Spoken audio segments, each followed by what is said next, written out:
بہت پرانے زمانے کی بات ہے۔ ایک عظیم الشان سلطنت تھی جس کے محل سونے کی طرح چمکتے تھے اور جس کے بادشاہ کو انصاف پسند اور رحم دل مانا جاتا تھا۔ اسی سلطنت میں 2 سوتیلی شہزادیاں رہتی تھیں۔ بڑی شہزادی کا نام حریم تھا اور چھوٹی شہزادی کا نام آیات تھا۔ دونوں شاہی خاندان سے تھیں، مگر ان کے دل ایک جیسے نہیں تھے۔ شہزادی حریم بچپن سے خود کو اس سلطنت کی اصل وارث سمجھتی تھی۔ اسے طاقت، اقتدار اور تعریف سے عشق تھا۔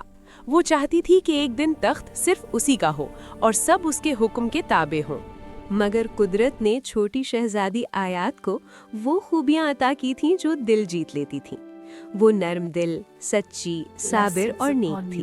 محل کے خادم ہوں یا عام لوگ، سب آیات کو دعائیں دیتے تھے۔ یہی بات حریم کے دل میں زہر بن کر گھلتی رہتی۔ وہ اکثر آیات کو حقیر سمجھتی، اسے کمزور کہتی اور دل ہی دل میں اس سے نفرت کرتی۔ مگر آیات ہر بار خاموش رہتی اور یہی سوچتی کہ شاید ایک دن اس کی بہن کا دل بدل جائے گا۔ محل سے دور پہاڑوں کے پار ایک ویران اور اندھیرا قلعہ تھا۔ وہاں ایک خطرناک جادوگر رہتا تھا جس کا نام لوگ ڈر کے مارے زبان پر بھی نہیں لاتے تھے۔ کہا جاتا تھا کہ وہ حسد، نفرت اور لالچ سے طاقت حاصل کرتا تھا۔ ایک رات حریم چپکے سے اس جادوگر کے پاس گئی۔ جادوگر نے اپنی جلتی ہوئی آنکھوں سے اسے دیکھا اور کہا، تمہارے دل میں اندھیرا ہے اور میں اسی اندھیرے سے جادو بناتا ہوں۔ بتاؤ کیا چاہتی ہو؟ حریم نے کہا، میں چاہتی ہوں کہ آیات ہمیشہ کے لیے میرے راستے سے ہٹ جائے۔ جادوگر مسکرایا، قیمت ادا کرنی ہوگی۔ حریم نے بغیر سوچے ہاں کر دی۔ اگلے دن حریم نے آیات کو جنگل کی سیر کا بہانہ دیا۔ شاہی جنگل میں ایک جھیل ہے، وہاں چلتے ہیں۔ آیات مان گئی۔ جنگل کے بیچ پہنچ کر حریم نے آیات کو ایک درخت کے پاس روکا اور کہا، میں محافظوں کو بلا کر لاتی ہوں۔ لیکن وہ واپس نہ آئی۔ جادوگر کے کہنے پر جنگل میں جادوئی دھند پھیل گئی۔ راستے غائب ہو گئے۔ آیات اکیلی رہ گئی۔ رات ہو چکی تھی۔ جھاڑیوں سے لومڑیاں اور سائیدار مخلوق نکل آئی۔ آیات ڈر گئی، مگر اس نے ہمت نہ ہاری۔ اس نے دعا کی۔ اچانک ایک زوردار غراہٹ گونجی۔ اندھیرے سے ایک سفید رنگ کا عظیم الجثہ بھیڑیا نکلا۔ وہ عام بھیڑیوں جیسا نہیں تھا۔ اس کی آنکھوں میں درد اور انسانوں جیسی سمجھ تھی۔ اس نے تمام درندوں کو بھگا دیا اور آیات کو محفوظ مقام پر لے گیا۔ دن گزرتے گئے۔ وہ سفید بھیڑیا آیات کا محافظ بن گیا۔ ایک رات آیات نے کہا، تم انسان ہو، ہے نا؟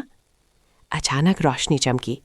بھیڑیا زمین پر گرا اور ایک نوجوان شہزادہ بن گیا۔ اس نے بتایا، مجھے اسی جادوگر نے بھیڑیا بنایا تھا کیونکہ میں نے اس کے سامنے جھکنے سے انکار کیا تھا۔ جادوگر کا اصل مقصد دونوں سلطنتوں کو کمزور کرنا تھا۔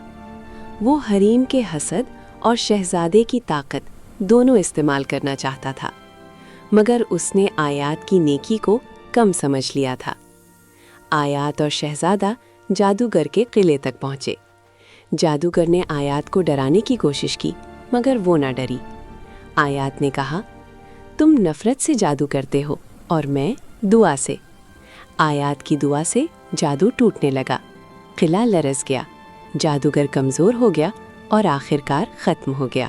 شہزادہ مکمل طور پر آزاد ہو گیا۔ آیات اپنے محل واپس آئی۔ حریم کو اپنی غلطی کا احساس ہوا۔ وہ روتی ہوئی آیات کے قدموں میں گر گئی۔ آیات نے اسے اٹھایا اور کہا، میں نے تمہیں معاف کر دیا۔ آیات اور شہزادے کی شادی ہوئی۔ دونوں سلطنتیں ایک ہو گئیں۔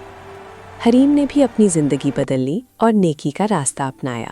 کسی دور دراز سرزمین میں جہاں پہاڑ سونے کی طرح چمکتے تھے اور درخت ہوا سے باتیں کیا کرتے تھے، ایک عظیم بادشاہ کی وسیع و عریض سلطنت تھی۔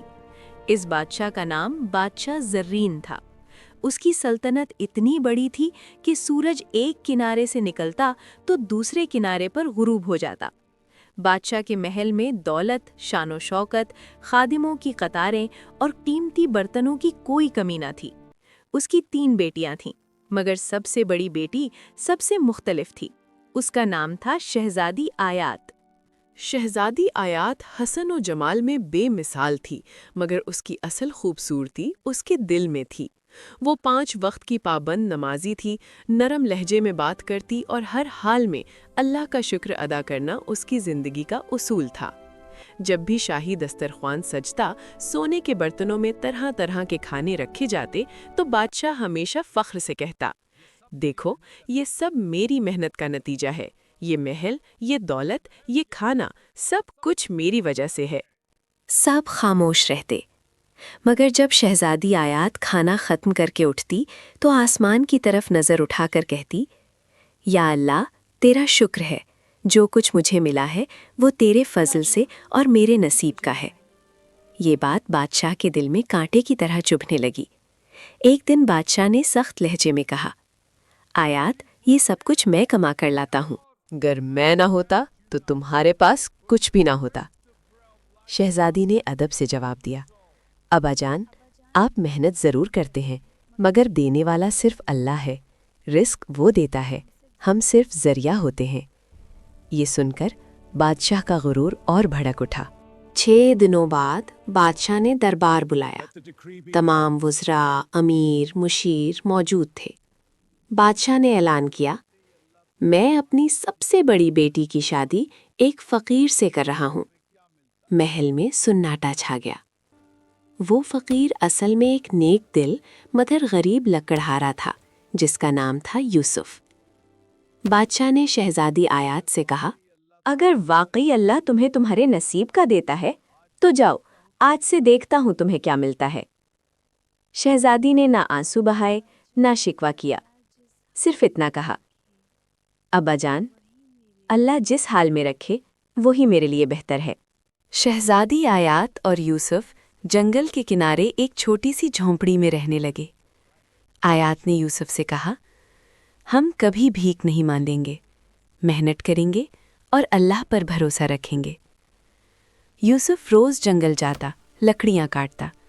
آیات لکڑیاں سلیقے سے رکھتی، کچھ بیچ دیتی، کچھ سردیوں کے لیے جمع کرتی۔